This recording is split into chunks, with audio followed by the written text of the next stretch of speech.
dreams of actually having that belt in front of you, winning the world title and becoming champion? Wow, I mean, let's just talk about they started hearing one judge, and now I go, oh, shit. Because I honestly thought I did enough until but it was a close fight, I make no mistake. But I thought I had it. And then when that split decision came, I just went, okay, this is 100% 50-50. And when they said and knew, it felt like 15 years of work, of dreaming, of sacrificing, of everything came together in one single sentence. It's incredible. It feels surreal. It's amazing. The fight itself, right, it was very close. You know, some people are going to have it for him, some are going to have it for you. You are satisfied with your performance, and you do feel like you did enough to win the fight? Yeah, I thought I did enough to win the fight. It was definitely a close fight. I definitely gave him the first round, and I made the necessary adjustments to, you know, in the fifth round, I didn't give him the round. I thought at the end, I don't know how they scored it, to be honest. Listen, it was a close fight. I'm not going to lie. It was one of those fights where there wasn't even time to really think of what is happening. But I do believe with the takedowns that I got, it was very back and forth with the striking, one for him, one for me. And I tried to stay ahead with the takedowns. By round 4 and 5, he did a good job of defending those, but obviously my takedowns got a bit sloppy. And he started, you know, reading them. But those takedowns weren't really for getting a takedown. They were more to disrupt his game plan. But at the end of the day, I went toe-to-toe with the, well, self-proclaimed, and some people think, best boxer in the UFC. Yeah, I want to talk about his boxing, right? Everyone knows that he's a good boxer, but when you're in there and you're dealing with that jab, especially in the earlier part of the fight, are you thinking to yourself, oh yeah, he is as good as they say? Yeah, no, listen, he is good. He's definitely good. He caught me in the first round with the jab, and then I realized I can't let him get away with that jab, because my game plan was obviously, first 2 rounds, our plan was 100% to fight his fight, not to go out and fight the way that I fight. You'll see how the fight changed from the 3rd round. I went more to my style, but that was our game plan. For the first 2 rounds, he jabs, I jab, 1-2s, nothing serious. And then from round number 3, we start turning it up. And obviously, I had a lot of people to prove wrong with my gas tank, and I believe I did that tonight. You called for Israel after the fight. I mean, there's been a lot of talk about how the result of this fight might have effects on UFC 300. I mean, I can see your face. You're wearing a little bit of damage. Do you think you could turn around that quick? And if not, is Israel still the guy that you'd like to fight? A little bit of damage. Do you remember how handsome I was before this fight? I look like a cauliflower now. But, yeah, I mean, I'm pretty banged up right now. I don't feel like... Listen, I'm up for another round if they want to go right now. But... yeah, I don't want to put a timeline on it, but UFC 300 sounds amazing. And just to be, for the last one, Israel Adesanya is the guy you want, right? There's still some personal issues there that you'd like to resolve, and you think that sort of fight is the one that's perfect for your first title defense? Oh, no, it's nothing personal. It's not personal at all. That's just the fight the fans want to see. I want to fight the best competition. There's a lot of guys that are going to be fighting, but the fans want to see Israel Adesanya versus Dricus Du Plessis. You know, there's a lot of hype that was already built on it. If the fans go, if there's some way they start tracking and saying, listen, the fans don't really want to see Adesanya versus Du Plessis, we don't do that fight. It's fine to me. I don't care who it is. But that's just a fight on top of my head that I think the people want to see, and that's going to, you know, get a lot of people excited. Dricus, right here. Sean just tweeted saying that he was referencing a headbutt in the fight, made it difficult to see, but he did give you congratulations and props on the fight. Did you notice any headbutt in there from either you or him? No. I can't say that I can't say that I did. It's the first I'm hearing of it. No, I didn't feel a headbutt. Did he say I headbutted him? He said, this is him saying, he said, well, fuck, man, that headbutt really made it difficult to see, but I thought we got it. I thought we got the job done. On to the next one. No, I can't remember any headbutt. Dana was in here, and when we asked him about, you know, South African champion bringing the UFC to South Africa, he said absolutely. He seemed pretty adamant about it. So are you going to kind of get in his ear now that you have the belt, like it's now or never, essentially? Yeah, it's going to be now for a long time, but yeah, I think it's time. I think we've worked our asses off to get this event to Africa and South Africa, and it's time that happens. Just so for the record, is there some people that think I lost the fight? Dana said it? Well, bullshit. Kind of going off of the South Africa talk, what went through your mind when you saw the crowd? They showed it in the arena on the big screen, the fans in South Africa watching your fight and cheering when you got the belt. Yeah, that was that was absolutely incredible. You know, there's one thing about South Africa that I think if the UFC goes there, the whole world is going to see. You have never felt a vibe when it comes to sport like South Africa. And last one for me, what do you want your title reign to be? Because lately we see these champions, they get one or two defenses and then they start talking about going up. The middleweight division right now is pretty wide open with contenders that haven't fought for the belt or fought you. Do you want to, go after these title defense records? Do you want double champ status? What do you ultimately want your reign to be? Yeah, listen, I want to do what is expected, because do I want double champ status? Absolutely. But I'm willing to earn that. If there's contenders that make sense, I don't want to fight contenders that doesn't make sense. Fighting Israel Adesanya makes sense. Fighting guys that deserve the title shots makes sense. But I don't want to just fight somebody because I don't want to be Israel Adesanya that fought Sean Strickland. Yeah, Strickland won that fight, but they should have never fought, in my opinion. When you say contenders that don't make sense, do you mean fighters like Hamzat, who maybe haven't fought a middleweight ranks, because he's also tweeting like "see you soon" and referencing UFC 300? Yeah, but he said that to John Jones, so I mean, who takes that guy seriously anyway? Dricus over here. Beyond the facial injuries, are there any other injuries you're dealing with? Yeah, I mean, the body feels pretty banged up right now, but I can't say for sure how severe these injuries are. You were having a lot of success with the kicks throughout the fight. Was that something that you saw going into this that would be a key part of your strategy, or was that something that just became available throughout the fight and you saw the success and kept with it? Yeah, no, this is something we worked, we saw in all of his fights. He's really good at evading these kicks. We saw with Israel Adesanya, he wasn't very successful with his kicks because of Sean's defense. I got a few good head kicks in. I got a few good low kicks in. It was just the timing that we had figured out a little bit better than Izzy did in that fight.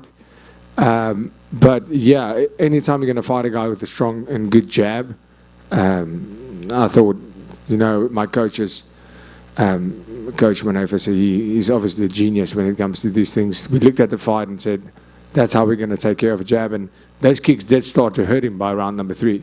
100%, and his jab became a lot lighter in that third round, definitely. You also answered a lot of questions going into the fourth and fifth rounds for the first time in your career. Can you just tell us, especially that going into the fifth round, sort of what your corner is telling you, and mentally, are you just on autopilot at that point? Like, take us through your emotions just preparing for those final 5 minutes. No, not at all. I mean, I went into the fifth round and I said to my coach, wow, can you believe it? I guess I have a gas tank. And he said, this is the last 15 minutes of your life. And I said, damn straight. And, we basically, I was happy to be there in that fifth round. It wasn't autopilot at all. It was, damn, I feel great for a fifth round. When we went to the fourth round, I felt, damn, I'm going to prove a lot of people wrong tonight. Dricus right here. At what point in the fight do you think you kind of had Sean's game plan and what he brought to the fight figured out? It seemed like in the first round he was kind of establishing the jab and whatnot, but the commentary mentioned that by round, maybe the end of the second, you really started to get a bit closer to him and started landing more punches, and that continued for the rest of the fight. Where do you sort of think you figured him out? Yeah, exactly that. I think the first 2 rounds we spent, and that was our plan, to fight his fight, to see where it is. Obviously, keep him on the back foot. It's a lot easier said than done to keep him on the back foot because he comes forward. And he has a very strong, how can I say, his march. He doesn't storm forward, but he has a strong march. The way he moves, it makes it hard to push him backwards. But I just kept on putting the pressure on Sean. Every time he jabbed, moving forward. Yeah, I took a couple of punches more than I would have liked, but keeping him, every time he hits, I move in, I move forward. And, even him being the cardio machine that he is by the third round, you can't keep on fighting with that kind of pressure. He got tired. And that's where I really started landing more and more. I think it was in rounds 2 or 3 when your eye started really swelling up. Obviously, I think you can see out of it, but was there any visibility issues, and was there a concern in the corner that it could get worse? Yeah, I mean, kudos to the Cutman on that. He hit me with a jab in the first. I didn't feel it really. I could feel he got me, and all of a sudden I just felt this thing in my eye, but it didn't hurt. And his corner screamed and said, "He's already bleeding." And I thought, shit, am I really bleeding? And then in the second, he caught me on this eye again, I think. And all of a sudden, this eye went completely shut. Like I couldn't see, and I was like, come on. One eye? And that was the first time for me in a fight where my eye was completely shut for a while. I couldn't see. And then I went back to the corner. They put the ice thing on it, and the swelling went down immediately. So kudos to the cut man, it helped a lot. And then I cut him. We spoke about it in the doctor's rooms, and I caught him with a big punch, and his eye started bleeding. And I looked at the blood flowing, and I said, I hope that goes into his eyes. And he said, and I look at him, and I'm like, that has to be in your eyes, come on. And he went like this. And I said, gotcha. And he tried not to wipe, so I can't see it's in his eyes. But then he started wiping, and I was like, yeah, well, now we're level. And I started, so I mean, but all in all, I mean, Sean Strickland's an absolute warrior, and world respect for him. What's the biggest improvement you think you've made over the past 13 or so months? And the reason I say 13 is that dates back to your fight with Darren Till. And that was a tough back-and-forth fight. You got the win, but it was not an easy one. And now you're knocking out Robert Whittaker. You're beating Sean Strickland for the title. What changed? Yeah, nothing changed. I just got my ring time. I just got my octagon time and settled. Found a home in the UFC. Like I said, that's what I need. Found a home. We had some problems in terms of the conditioning, which we fixed. I feel incredible. I think it's just about finding your feet in that octagon and accepting and believing that you're one of the best in the world. I know you would have liked an early finish in the fight. Obviously, you don't get paid by the hour, but were you kind of happy as well to go the distance to kind of silence some of those critics that were saying cardio was going to be an issue in this fight?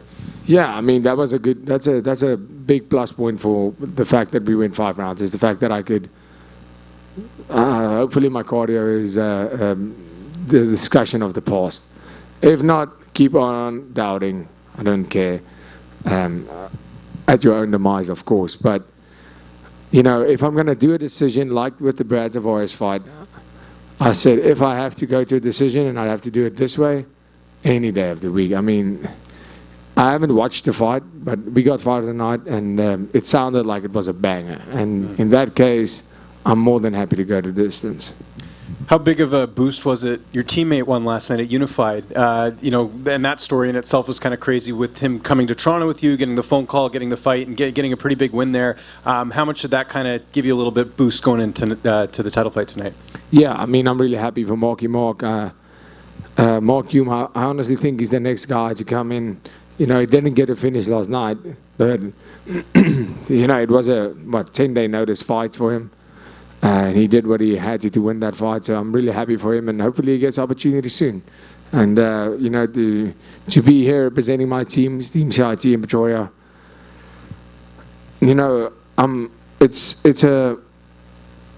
so many people are looking up to me and going, if he's there, I train with him, I can do that, and that means the world to me. And just last one from me. The crowd was chanting DDP. I know earlier in the week, they're kind of pro-Strickland, but how was your overall experience in Toronto? It really seemed like you won the fans over with that performance tonight.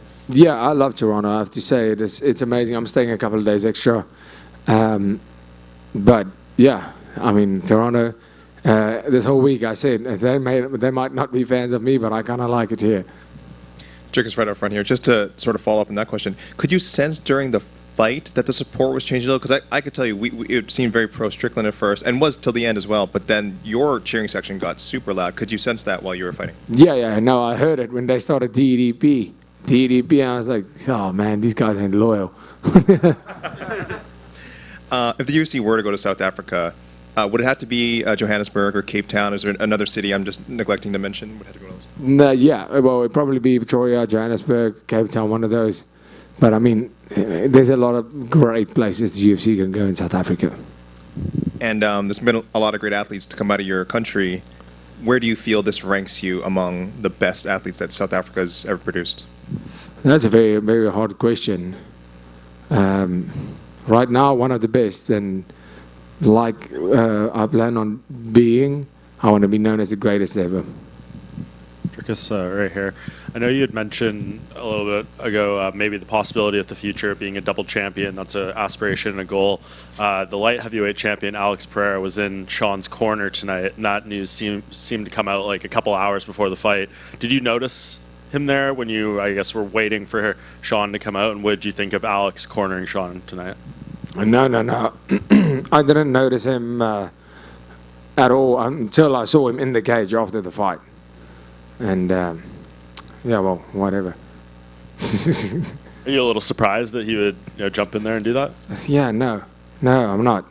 I mean, take all the help you can get, man. Thank you. Dricus, just looking back quickly on sort of how you got here, how cool is it? It's a bit niche, but is it cool to be the only fighter who's ever won titles in EFC, KSW, and now the UFC?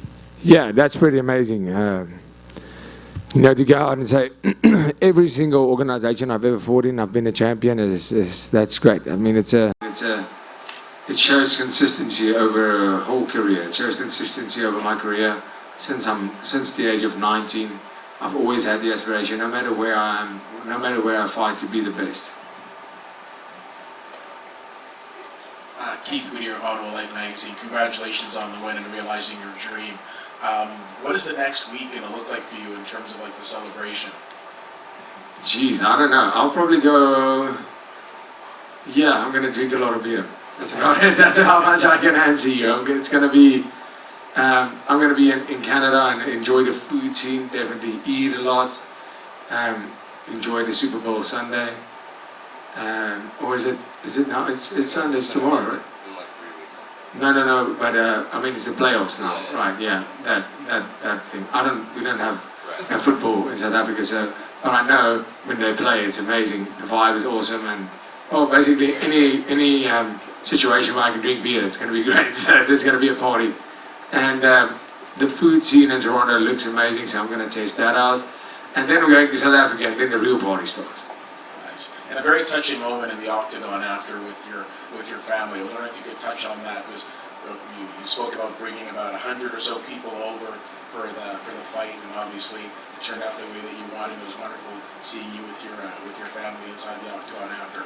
Can you encapsulate what that moment meant for you?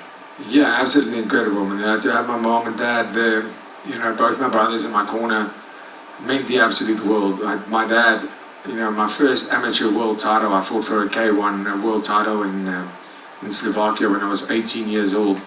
And for a South African, that was also unheard of, impossible. They said it won't happen. Even South Africa, the coaches in South Africa said that's not happening.